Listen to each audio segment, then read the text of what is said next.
Um,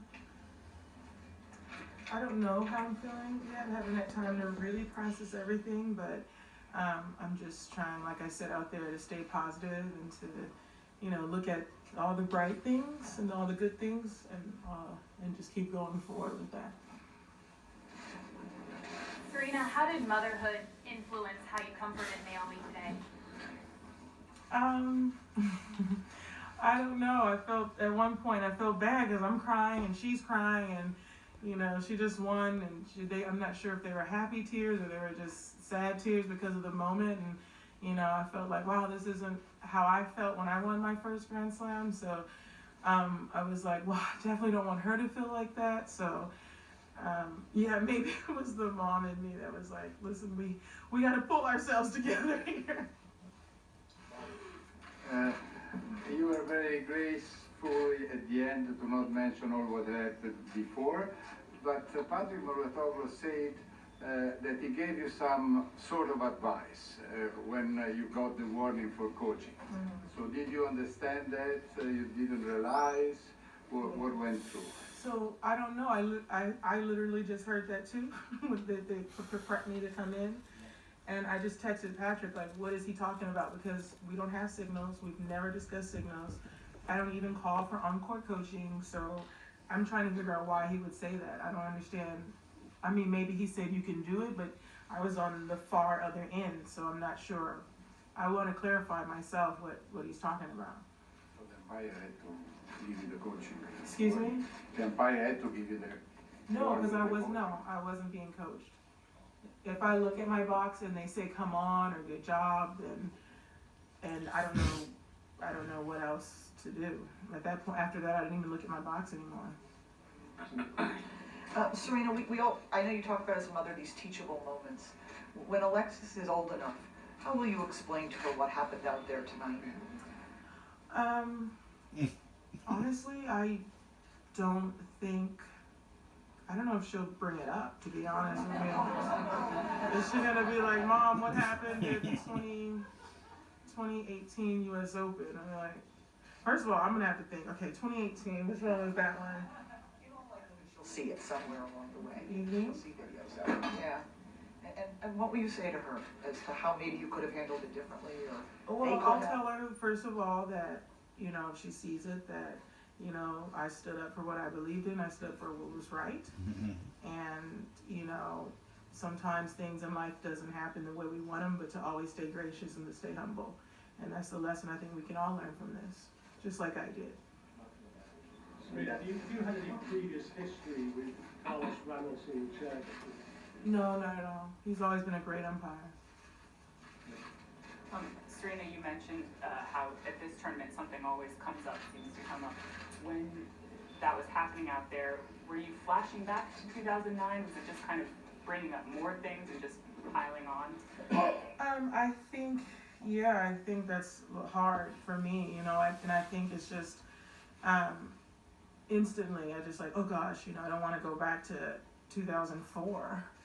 Forget 2009, It started way back then, so it's always, something, but that's also kind of like this game mentally that you have to play with, because sometimes it might seem like things always happen, but I don't know the word I'm looking for, but you just kind of have to try to realize that coincidence, maybe it's coincidence, so Serena, under the rules, all three violations issued by Carlos were correct. So why do you believe that he was appealed?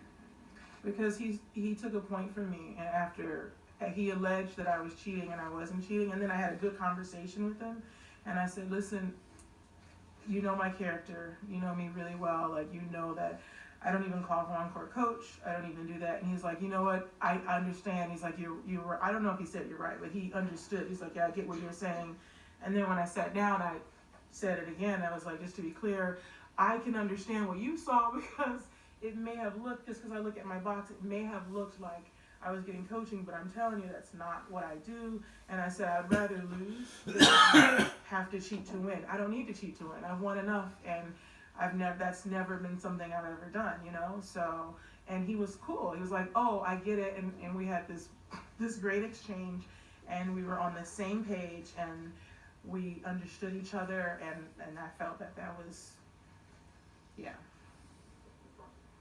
Serena, do you think the chair umpire played any part in the outcome of tonight's match? I think that's a really good question. I don't know. I feel like she was playing really well, but I feel like I really need to do a lot to change in that match to try to come out front and to try to come out on top. And it's hard to say because I always fight to the end and I always try to come back no matter what. But she was also playing really, really well. So it's hard to say that I wouldn't have got a new level because I've done it so many times in my career. So it's a tough question. What do you think the policy should be on coaching during a match? I don't use it. I don't use on-court coaching. I understand they're using it in qualifying here. They tried it out in qualifying here. Would I use it? I don't know. I like, one thing I love about tennis is being out there, and it's the one time I don't want to hear anyone tell me anything, and you have to figure out, you have to problem solve. And honestly, I feel like it's helped me a lot in my life. You know, a lot of things that I go through in my life personally and also in business, you have to be able to problem solve. And one thing about tennis, I feel like sometimes when I'm out there, I have a split second, nanosecond to make a decision that could change the whole match and the whole tournament.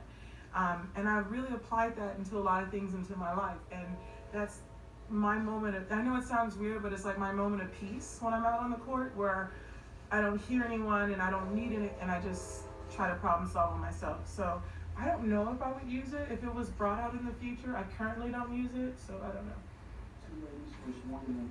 Serena, what do you think Osaka did well today to get this win over you? Was there something in a game that maybe you weren't expecting? Or? Well, I feel like she was really, really consistent. I think her game is always super consistent.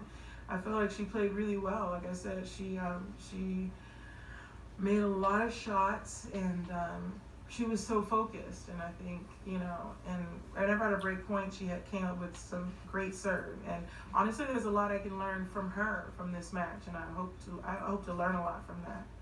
Obviously, it's her first Grand Slam title. Do you think it's a shame, kind of, that all this happened, the drama happened around it with all the booing and everything from the crowd? You know, it's a very difficult thing, isn't it, for her to go through as well in that situation?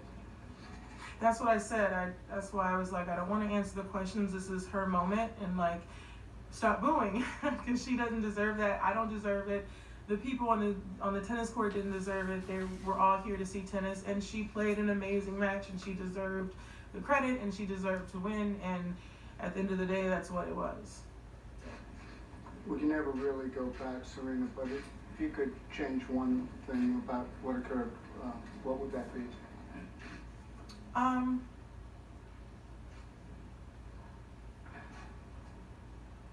don't know.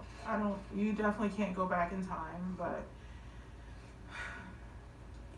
I can't sit here and say I wouldn't say he's a thief because I thought he took a game from me, but I've seen other men call other umpires several things, and I'm here fighting for women's rights and for women's equality and for all kinds of stuff. And for me to say thief and for him to take a game, it made me feel like it was a sexist remark. I mean, like, how he's never took a game from a man because they said thief. For me, it blows my mind. But I'm going to continue to fight for women and to fight for us to have equal. Like, Courtney should be able to take her shirt off without getting a fine. Like, this is outrageous, you know? And I just feel like the fact that I have to go through this is just an example for the next person that has emotions and that want to express themselves and they want to be a strong woman, and they're going to be allowed to do that because of today. Maybe it didn't work out for me, but it's going to work out for the next person. Oh, no.